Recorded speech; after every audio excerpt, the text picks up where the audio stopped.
안녕하세요. 여성을 위한 여성 변호사 안기욱입니다. 혹시 시청자 여러분들 추한 항소라고 하는 이야기 들어보셨나요?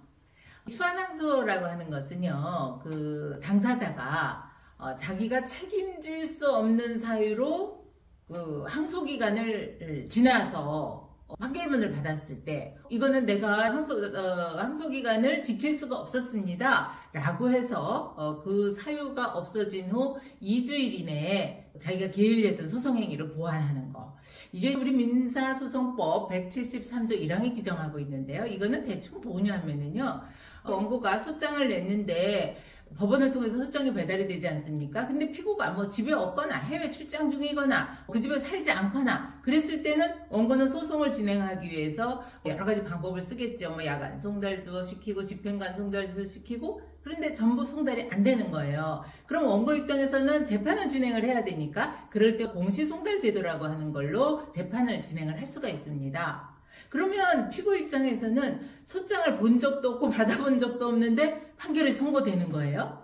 그런 경우에 공시송달의 경우에는 특별한 경우가 아니면 원고가 소장에서 청구한 게 그대로 인용되는 게 거의 대부분이다 보니까 피고로서는 받아보지도 못한 소에 패소를 한 게 되잖아요. 그랬을 때, 그렇게 자기가 책임질 수 없는 사유로 이 판결을 받았을 때는 원래 1심 판결이 선고돼서 이 판결문이 도달이 되면 2주 안에 항소를 해야 되거든요. 그걸 불변기간이라 그래서 2주에서 하루만 늦어도 항소가 받아들여지지 않습니다. 네. 그래서 그걸 지키지 못했을 때, 그 사유가 없어졌을 때, 내가 누구한테 들어보니까 판결이 났대 이런 얘기를 듣고 법원에 가서 판결문을 수령을 했을 때, 피고가 보니까 자기가 피고로 돼서 진 거죠. 그랬을 때 이 피고가 이 판결문을 수령하면 그날로부터 2주가 새로 항소기간이 진행이 된다, 이런 겁니다. 그런데요, 가끔 이런 경우가 있어요. 피고가 소장은 받아놓고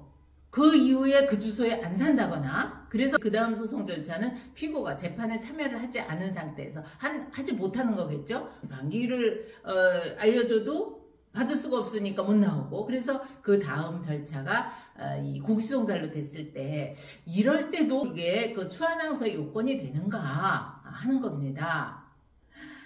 이 사례는 뭐였냐면요, 손해배상 청구 사건이었습니다. 소장이 송달된 주소로 피고가 소장을 두 번을 받았는데, 이거를 수령하고 이제 보통 소장에 송달되면 한 달 안에 답변서를 내거나 그래라고 이제 보통 오죠. 그런데 아무 답변서도 안 내고 법정에 출정도 안 한 거예요. 그러다 보니 법원에서는 피고가 다툴 의사가 없나 보다 라고 해서 소위 말하는 무변론 판결 선고기일을 통지를 했는데 패문부재로 배달이 안 된 거죠. 그래서 1심은 그 무변론 판결 선고기일 통지서를 발송하고 소장은 갔으니까 송달 간주하는 그런 절차를 밟아서 피고가 불출석한 가운데 원고 승소 판결을 선고를 했죠. 그리고 판결 정본을 송달했지만 그것도 역시 패문부재로 송달되지 않아서 이 판결 정본은 또 공시송달 방법으로 송달해갖고 효력이 발생을 했습니다. 그런데 피고가 항소기간이 다 지나고 그러니까 8월에 송달의 효력이 발생했는데 4개월이 지난 12월에 이르러서야 1심 판결문을 법원에 가서 직접 수령하고, 그러고 나서 자기가 책임질 수 없는 사유에 의해서 한 거기 때문에 추한항소를 합니다라고 제출을 했는데요.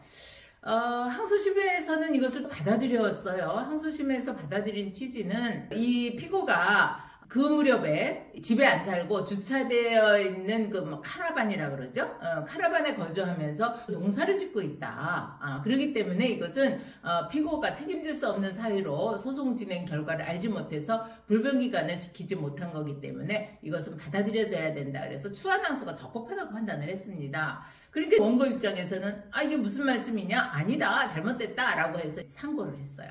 그런데 대법원에서는 공시송달 요건에 해당하지 않는 사유라도 재판장이 직권이나 혹은 당사자의 신청에 의해서 공시송달을 명해서 공시송달 절차가 취해졌다라고 한다면 그 공시송달은 법률상 송달로 효력이 발생한다라고 하는 게 대법원 판례다. 그래서 우리 그 민사소송법에서 추한항소를 규정한 당사자가 책임질 수 없는 사유라고 하는 것은 당사자가 소송 행위를 하기 위해서 일반적으로 해야 할 그런 주의 의무를 다 했음에도 불구하고 그 기간을 준수할 수 없었던 사유를 말하는 건데, 이 피고는 소장은 받지 않았느냐. 그런데 소송 진행 중에 소송서를 송달을 불능하게 된 거. 이것은 부득이 원고 입장에서는 소송은 진행해야 되기 때문에 공시송달 방법에 의해서 이것을 진행을 했다라고 한다면, 이것은 처음부터 당사자가 그걸 안 받은 이런 다른 거다라고 판단을 한 거죠. 이것은 일단은 자기에게 소가 제기됐다라고 하는 걸 알았다면 그 다음 이 소송이 어떻게 진행이 되어 있는지 이런 것을 알아봐야 될 책임은 피고 측에 있다라고 본 겁니다. 그래서 그 추한항소가 적합하지 않다 이런 건데요. 가끔은 추한항소 때문에 상담을 오는 분들이 많이 있습니다. 그런데 이 추한항소는 자기가 책임질 수 없는 사유에 의해서 재판 절차를 알지 못했을 때만 허용된다고 하는 거 기억해 두시면 좋겠습니다. 아직까지 구독, 좋아요 못하신 분들은 꼭 눌러주시면 큰 도움이 되겠습니다. 행복한 오늘 되십시오.